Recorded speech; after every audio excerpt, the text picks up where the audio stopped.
رمضان شریف میں 3-4 چیزوں کا خاص خیال رکھنا ہے ہم نے، خاص۔ ایک تو رمضان شریف میں قرآن پاک سے خاص محبت فرمائے، شہر رمضان الذی انزل فیہ القرآن، خاص محبت۔ الحمدللہ ہمارے ہاں قرآن کے عالم بھی موجود ہیں، حافظ بھی موجود ہیں، بلکہ مسجدیں کم ہوتی ہیں، حافظ زیادہ ہوتے ہیں۔ یہ دیکھ لئے مدارس کی خدمات ہیں اللہ کے فضل سے، قراء بھی ہیں، سب کچھ ہے۔ اب ضرورت ہے قرآن پاک سے محبت کرنے والوں کی۔ ہر نقیب، ہر خطیب یہ کہہ رہا ہے کہ سارا قرآن حضور کی تعریف ہے، کہتے ہیں نا جی، تو چاہیے نا کبھی کبھی رکا ہے محفل سے کہ جناب ہمارا دل کر رہا ہے ہمیں سورہ رحمان سنائی جائے۔ کبھی کبھی یہ رکے آتے ہیں نا فرمائشی رکے، یہ نعت پڑھے، یہ تو جب سب کہہ رہے ہیں یہ حضور کی نعت ہے سارا قرآن، تو کو رکا آنا چاہیے نا، آج سورہ حامیم سجدہ کی تلاوت سنائی جائے، آنے چاہیے نا یہ والے رکے بھی، صحیح کہہ رہا ہوں نا؟ تو خوب ارادہ کریں کہ قرآن مجید سننا ہے۔ ہم کھڑے رہتے ہیں، پاسپورٹ کے دفتر بھی 1.5 گھنٹہ لوگ کھڑے ہیں، شناختی کارڈ کے دفتر میں بھی کھڑے، امیگریشن کی لائنوں میں بھی کھڑے۔ نیت کریں کہ میں نے جم کے قرآن مجید سننا ہے، اور جس مسجد میں پہلی تراویح شروع کریں کوشش کریں کہ ساری تراویح اسی میں پڑھی جائے، اور خاص ذوق کے ساتھ۔ خاص پنجاب میں ایک گاؤں تھا، تو اس میں نا ایک دفعہ ایک بالکل عام سادہ سا آدمی دکاندار تھا، تو اس کا انتقال ہو گیا، تو اس کی قبر سے خوشبو آنے لگی۔ تو اگر پیر صاحب ہوتے پھر تو بچوں کی موج لگ جاتی، کیا بات ہے بھئی، اتنی کرامت۔ عام سادہ آدمی تھا، قبر سے خوشبو آنے لگی، لوگ پہنچ گئے، معلومات کی، گھر تک گئے، کہا کوئی مطلب ٹھیک ہے داڑھی شریف تھی، نمازی تھا، لیکن کوئی ایسی خاص چیز ہم نے نہیں دیکھی۔ تو اس کے گھر والے بتانے لگے کہ نا قرآن مجید نہیں پڑھا ہوا تھا، بوڑھا آدمی تھا لیکن قرآن مجید سے عشق کرتا تھا،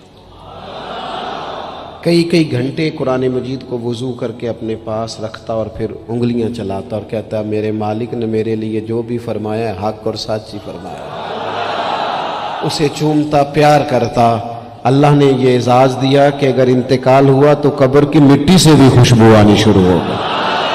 خدا را قرآن پاک سے پیار کریں، خوب ذوق بنائیں کہ ہم نے قرآن مجید کو سننا ہے۔ دوسری میری گزارش یہ ہے آپ حضرات سے کہ سحری میں اٹھنا تو ہے ہی، سودا لینے کے لیے بھی جانا ہے، ہمارے ہاں دہی دودھ کے لیے بھی لوگ صبح صبح جاتے ہیں، تو ایسا نہ کریں کہ تھوڑا 10 منٹ اور جلدی اٹھ جائیں اور پورا رمضان تہجد کی نماز پڑھیں۔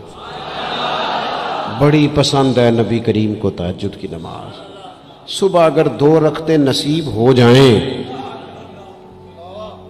تو نبی کریم علیہ السلام نے فرمایا جب جوان آدمی تہجد کے لیے کھڑا ہوتا ہے تو اللہ فرشتوں کے سامنے فخر فرماتا ہے۔ یہ ضرور عادت بنائیں، صبح جن لوگوں کو چند نفل نصیب ہو جائیں اور پھر وہ دعا مانگیں، ایک تو رمضان پھر تہجد کا ٹائم، اس ذوق کو۔ اور تیسری گزارش میری یہ ہے، غریب آدمی جو ہوتا ہے وہ سمجھدار نہیں ہوتا، چونکہ عقل مند ہونے کے لیے تو پیسے ہونا بھی تو ضروری ہے نا۔ میں نے دیکھا ہے کہ بالکل ان پڑھ آدمی ہو لیکن سیٹھ ہو نا تو بڑے بڑے سیانے لوگوں کو نصیحتیں کر رہا ہوتا ہے اور اس کی سنی بھی جا رہی ہوتی ہیں۔ میری غربت نے کیا مجھ کو زمانے میں بدنام، تیری دولت نے تیرے عیب چھپا رکھے۔ یہ نا غریب آدمی اگر سیانے ہوتے تو وہ بھی مالدار نہ ہوتے، یہ نہیں سمجھدار ہوتے، یہ بیچارے کمزور ہی اس لیے رہ جاتے ہیں کہ ان کو چالاکیاں، تیزیاں الا ماشاءاللہ نہیں آتی۔ تو کئی دفعہ غریب تکلیف بھی دیتا ہے، جب آپ کچھ بانٹنے لگتے ہیں، جب کچھ آپ دینے لگتے ہیں تو کچھ چیزیں محسوس بھی ہوتی ہیں۔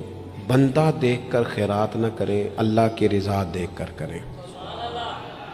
ہمیں صحیح حدیث میں اس شخص کا تذکرہ بھی ملتا ہے جس نے آ کے نا محبوب کی چادر کو کھینچا تھا، یہ بخاری میں، اور گردن مبارک پہ نشان پڑ گیا تھا۔ اس نے کہا میں کچھ لینے آیا ہوں، چادر کو کھینچا، تکلیف ہوئی بظاہر، لیکن محبوب نے پھر بھی جب عطا کیا تو مسکرا کے ہی عطا کیا۔ غریب آدمی تکلیف میں ہے، مہنگائی نے آزمائش پیدا کر دی ہے۔ تھوڑے سے امیر لوگ اگر اپنے اخراجات میں کمی لائیں، اگر جو عید پر 6 جوڑے بنواتا ہے وہ 2-4 سے گزارا کر لے، تھوڑا سا اپنے اخراجات کو کم کر کے صرف اپنے رشتہ داروں میں، اپنے دائیں بائیں تھوڑی سی توجہ کریں۔ اور ایک بات کا ضرور خیال فرمائیں،